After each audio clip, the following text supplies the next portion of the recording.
At some point after 40, you have an old man moment. Your back starts hurting, your knees, your shoulders, all for no reason. So I started to look at my diet for a way to solve this problem. I stopped eating sugar, stopped drinking alcohol, started fasting, even low carb keto. All of my experiments led me to find the one food that solved 90% of my pain: bone broth. Over the years, I tried collagen supplements, fish oil, multivitamins, greens powder, and nothing comes close to daily bone broth for helping me feel better, reduce pain, have better skin, and recover faster. The best part is it's super simple and it costs way less than any of those supplements at about $1 per serving. Here's a simple bone broth recipe that you can prepare and requires less than 10 minutes of work. First thing you're gonna do is gather all your ingredients. So you're gonna need some beef bones. I got these at the local butcher and they are gel bones. I got about 4 pounds, so that should make you about 2 or 3 batches. Next thing you're gonna grab is sea salt, any kind of salt. I have pink salt here.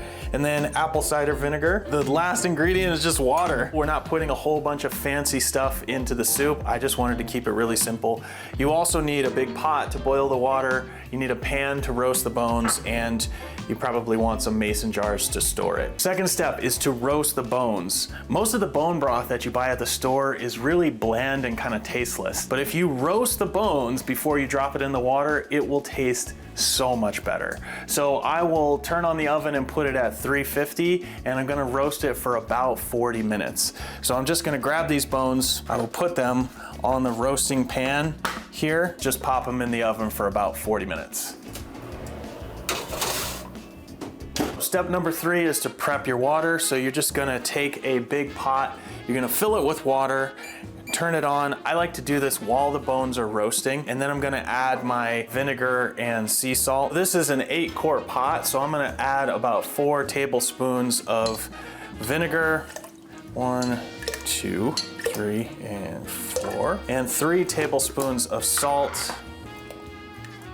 So I'm just gonna cover this up. I'm gonna let it boil while the bones are roasting, and then we'll put it all together and set it up for overnight. All right, it is time to take out the bones. So we roasted them for about 40 minutes or so, a nice brown color.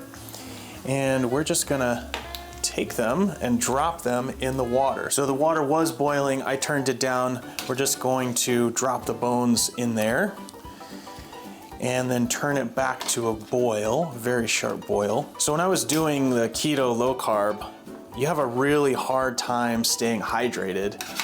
So I would put together this like concoction of magnesium and potassium and sodium, and I would buy all these different things to try to stay hydrated. When I started having bone broth, I never had problems with hydration. So this is actually one of the best things you can do for hydration. Okay, so now these are in there. I'm gonna turn this back to high, and I'm going to boil it for just like 1 minute or so. I don't wanna boil it too much because that'll make the water kind of murky. And once I'm done getting it to that boil, I'm gonna just leave it on low, let it simmer on the stove for 24 hours. All right, so we're just about to a boil. It was boiling before I dropped it in. I think I'm gonna call it right there, and I'm just gonna move this over to the back. So we're gonna set this on low. I'm gonna leave it for 24 hours. So it's been about 24 hours or so, and it looks like our broth is about done. So what you'll notice here is there's a bunch of oil that collects at the top. So I try to kind of get past that. I'm just gonna give it a taste and make sure that it's pretty good. It's pretty hot. Ooh. Oh yeah, that's perfect. The broth is done. The first thing that I would do here is scoop off as much of that sort of oil and fat as you can. I don't want to eat just a bunch of oil, so not a big deal if you can't get it all, but just like to get that first layer. So then I'm just gonna take these 2-cup or 16-ounce mason jars, and I'm just going to pour it in. So a little trick here is to use a measuring cup. It's better than trying to dunk them in because then it gets too messy. So a measuring cup, pour it in, keep it over top. So I'm just gonna fill all of these. There's about 15 of them here. The way I found out that bone broth is great is I ran out of it.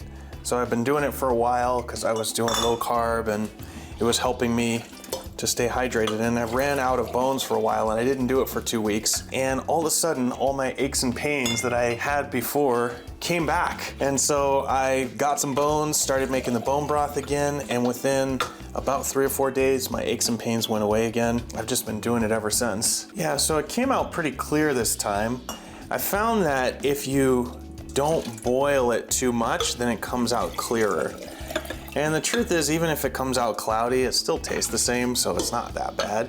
But if you like it to be clear, you like it to look good, then just be careful about how much time you spend boiling it. You really don't want to boil it much at the beginning. You can actually reuse the bones if you like. I tend to not reuse them because I like them to have a little bit of meat on them, and if you try to reuse them, there's not much meat left. I tend to toss them when I'm done, but you can reuse them. I've done it for up to 2 batches and it still tastes pretty good. So with these mason jars, there's a couple of different types of tops that you can use.